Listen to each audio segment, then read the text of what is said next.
Flyover যখন দরকার তখন আমাদের অন্ততপক্ষে এনএইচের উপরে ফ্লাইওভারটা তো হোক, এখানে তো নো অবজেকশন দিচ্ছেন না ওনারা।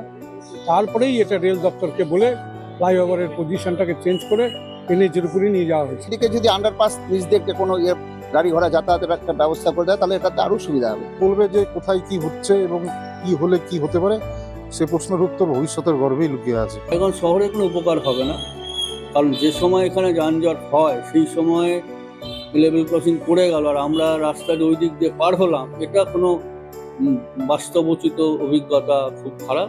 প্ল্যাটফর্ম দিয়ে কোনো একটা আন্ডারপাস মানে সুন্দর, যেখানে জল জমে না, আন্ডারপাস যেটা 2 নম্বর প্ল্যাটফর্ম দিয়ে বেরিয়ে আসবে। রায়গঞ্জ শহরকে যানজট মুক্ত করতে বিগত তৃণমূল সরকারের আমল থেকেই শুরু হয়েছে উদ্যোগ। শহরের মাঝখান দিয়ে বয়ে যাওয়া রেল লাইনের ওপর রেল ওভারব্রিজ নির্মাণের পরিকল্পনা রেল দপ্তরকে জমাও দেন রায়গঞ্জের সাংসদ কার্তিক চন্দ্র পাল। কিন্তু রাজনৈতিক কোন্দলে বারংবার লাল ফিতের ফাঁসে আটকে গিয়েছে সেই পরিকল্পনা। অবশেষে রাজ্যে সরকারের পালাবদল হতেই রায়গঞ্জের সাংসদ কার্তিক চন্দ্র পাল এবং বিধায়ক কৌশিক চৌধুরীর উদ্যোগে রায়গঞ্জ শহরের যানজট মোকাবিলায় রেল ওভারব্রিজ নির্মাণে এসেছে গতি। এই ওভারব্রিজ নির্মাণের কার্যকারিতা নিয়ে কি বলছেন শহরের সাধারণ মানুষ থেকে রাজনৈতিক ব্যক্তিত্বরা? রায়গঞ্জ শহরকে যানজট মুক্ত করতে শহরের ভেতরে থাকা রেল লাইনের ওপর ওভারব্রিজ নির্মাণের পরিকল্পনা গ্রহণ করা হলেও সেই ক্ষেত্রে নো অবজেকশন সার্টিফিকেট দেয়নি তৎকালীন জেলা প্রশাসন। ফলে সেই পরিকল্পনা বাস্তবায়িত হয়নি।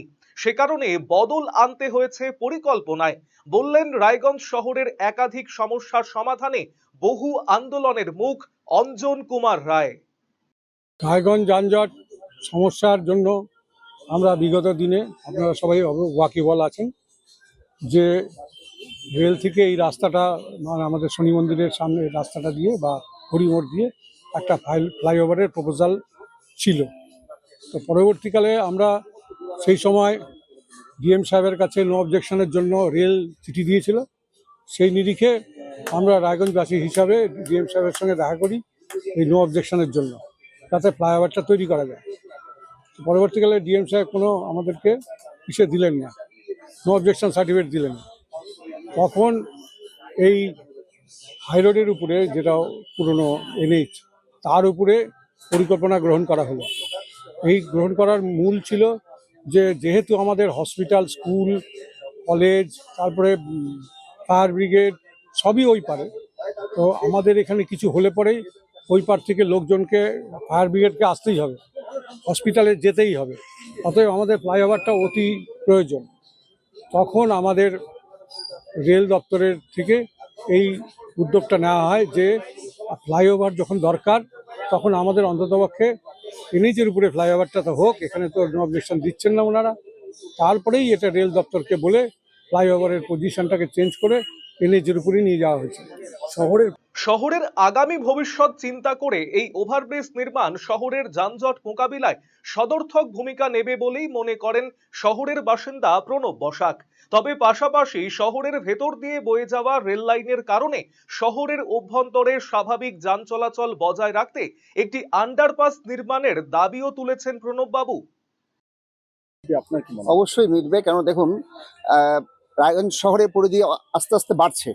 এবার এই যেটা পুরনো আমাদের ন্যাশনাল হাইওয়ে ছিল, আগামী দিনে শহরটা আরো ডেভেলপ করে চলে যাবে। আমরা শুনতে পাচ্ছি ওইদিকে রেক পয়েন্ট হবে, তাহলে বাইপাসে যদি ওইদিকে করে ফ্লাইওভার তাতে কোনো অসুবিধাই হবে না আমার মনে হয়। এবং এদিকটা একটু দেখতে হবে, এদিকে যদি আন্ডারপাস নিচ দিয়ে কোনো গাড়ি ঘোড়া যাতায়াতের একটা ব্যবস্থা করে দেয় তাহলে এটাতে আরো সুবিধা হবে। আর শহরকে ডেভেলপ করতে গেলেও ওটা দরকার। শহরের যানজট মোকাবিলায় সরকারি উদ্যোগকে স্বাগত জানিয়েছেন সিপিআইএম এর রায়গঞ্জ শহর এরিয়া কমিটির সম্পাদক তীর্থ দাস। কি বলছেন তিনি, শুনুন।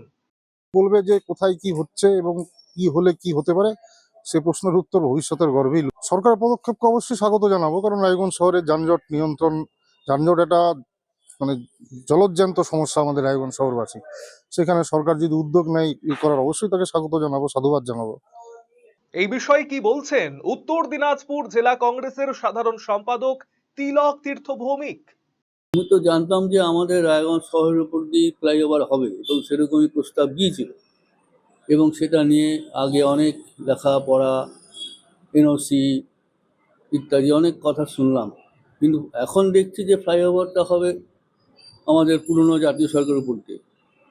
এতে করে রায়গঞ্জ শহরের যানজটের কোনো সুরাহাই হবে না, এটা খুব স্বাভাবিক কথা, এটা আর জিজ্ঞেস করবার কিছু নেই। এটা মানুষ যেটা চেয়েছিলাম আমরা, যে রায়গঞ্জ শহরের ওপর দিয়ে ভেতরে রেল লাইনেরটাকে অ্যাভয়েড করে যেটা আরবি হওয়ার কথা ছিল সেটা সরে চলে গেল ওই দিকে। এতে করে রায়গঞ্জ শহরের কোনো উপকার হবে না, কারণ যে সময় এখানে যানজট হয় সেই সময়ে লেভেল ক্রসিং পড়ে গেল আর আমরা রাস্তার ওই দিক দিয়ে পার হলাম, এটা কোনো বাস্তবোচিত অভিজ্ঞতা খুব খারাপ এবং অবাস্তব বিষয় আর কি। এটাতে হাইওয়ের উপর দিয়ে যে যাতায়াত করবে তাদের সুবিধা হবে, আমাদের শহরের কোনো সুবিধা হবে না। শহরের সুবিধা তখনই হতো যদি শহরের উপর দিয়ে ফ্লাইওভার হতো, যেটা প্রস্তাবিত ফ্লাইওভারটা হওয়ার কথা ছিল। সেটা যখন হচ্ছে না তখন আমি দাবি করব আমাদের দলের তরফে যে প্রস্তাবিত ফ্লাইওভার শহরের মধ্যে দিয়ে হোক, যেটা বাস্তব, যেটাতে মানুষের সুবিধা হতো, ট্রাফিক সমস্যার সমাধান হতো, সেই বিষয়টি হওয়া দরকার বলেই আমি মনে করি। শহরকে যানজট মুক্ত করার লক্ষ্যে শহরকে বড় করার প্রয়োজনীয়তার পরিকল্পনাও নেওয়া হচ্ছে। এই বিষয়ে প্রয়োজনীয় পরিকল্পনার কথা জানিয়েছেন রায়গঞ্জের বিধায়ক কৌশিক চৌধুরী। কি সেই পরিকল্পনা? নিশ্চয়ই, বাস স্ট্যান্ড আমাদের শিলিগুড়ি মোড়ের দিকে আসছে, সেক্ষেত্রে শহরের ভেতরে আর কোনো গাড়ি ঢুকবে না। তো সেই জন্য রায়গঞ্জ শহরবাসীকে আমি আশ্বস্ত করতে চাই যে শহরের ভেতরে আর যখন বড় বাস বা ট্রেকার এগুলো ঢুকবে না, তখন স্বাভাবিকভাবেই শহরের জ্যামজট অনেকটা কমে যাবে, যেটা আপনারা ফ্লাইওভারের কথা বলছেন। তো আসল উদ্দেশ্য তো জ্যামজট কমানো, সেই জ্যামজট কিন্তু অনেকটাই কমে যাবে। এবং ওই যে এইখানটায় আমরা নিয়ে যাব আমাদের বাস স্ট্যান্ডকে নতুন জায়গায় শিলিগুড়ি মোড়ের কাছে, আর সেই তখন কিন্তু ওই জায়গাটা অনেকটাই ব্যস্ততম জায়গা হয়ে যাবে রায়গঞ্জ শহরে। সেটাকে মাথায় রেখে আমাদের 4 লেন করার ভাবনা, আর আমাদের যে ট্রাফিক ব্যবস্থাটাকে আরো স্মুথ করার জন্য আমাদের কিন্তু ওই ফ্লাইওভারটাও ভাবছি, যে ওইখানে ফ্লাইওভার করলে মানুষ নিচ দিয়েও যাতায়াত করতে পারবে, ওপর দিয়েও গাড়ি যাতায়াত করতে পারবে। আর মানুষকে আশ্বস্ত করার জন্য আরো একটা বলছি, আমরা একটা ভাবনা চিন্তা আমাদের মধ্যে আছে যে 1 নম্বর প্ল্যাটফর্ম দিয়ে কোনো একটা আন্ডারপাস, মানে সুন্দর, যেখানে জল জমে না, আন্ডারপাস যেটা 2 নম্বর প্ল্যাটফর্ম দিয়ে বেরিয়ে আসবে, যেখান দিয়ে ছোট গাড়ি, টোটো, অ্যাম্বুলেন্স এগুলো বেরিয়ে আসতে পারবে, যেগুলো কখনোই জ্যামজটের মধ্যে আটকা থাকবে না। সব মিলিয়ে রায়গঞ্জ শহরকে যানজট মুক্ত করতে রেল দপ্তর এবং রাজ্যের বর্তমান ক্ষমতাসীন সরকারের উদ্যোগকে ঘিরে মিশ্র প্রতিক্রিয়া শহর জুড়ে। তবে সরকারি এই উদ্যোগের ফলে শহরের যানজট সমস্যা কতটা সমাধান হবে তার উত্তর দেবে সময়। সুমন রায়ের রিপোর্ট, আরসিটিভি সংবাদ, রায়গঞ্জ। আপনি কিংবা আপনার প্রিয়জন কি কোনো শারীরিক সমস্যায় ভুগছেন, অভিজ্ঞ চিকিৎসকের পরামর্শ নিতে চাইছেন? তাহলে আজই চলে আসুন নিউ বেঙ্গল মেডিকেল, রায়গঞ্জের অন্যতম নির্ভরযোগ্য প্রতিষ্ঠান। উন্নত মানের চিকিৎসা পরিষেবা এবং প্রথম শ্রেণীর ঔষধ সম্ভার নিয়ে সব সময় আপনার পাশে রয়েছে নিউ বেঙ্গল মেডিকেল।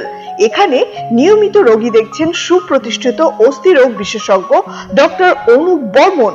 এছাড়াও রয়েছেন doctor Bhabatosh Saha, MD general physician.